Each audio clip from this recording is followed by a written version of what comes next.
Espoon Matinkylän jäähallissa on terveydelle haitallista hometta, paljastaa syksyllä tehty kuntaraportti.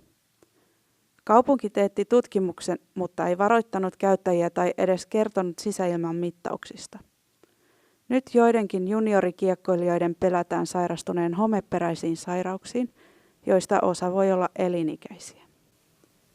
Haastattelimme Matinkylän jäähallin työntekijää. Mitä teet täällä työksesi? Olen liikuntapakahoitaja. Ja minkälaisia tehtäviä siihen kuuluu?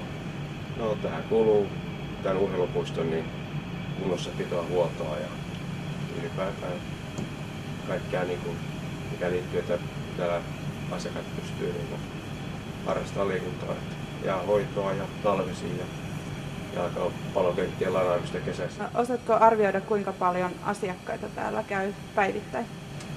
Satoja, niin sanonut varmaan ihan, puhutaan varmaan yli 500 asiakkaista päivittäin. Se aina riippuu vähän, että jos on pelejä paljon, niin silloin käy enemmän ja on myös sitä niin katsojaporukkaa sun muuta, mutta ihan niin kuin käyttäjiäkin todella paljon.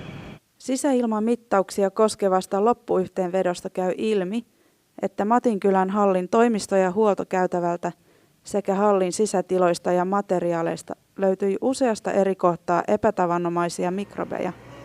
Löydöistä huolimatta kuntotutkimukseen kirjattiin, että poikkeavat pitoisuudet ilmanäytteissä ja materiaalinäytteissä eivät todennäköisesti aiheuta terveydelle ongelmaa, koska hallitiloissa oleskelu on lyhytaikaista.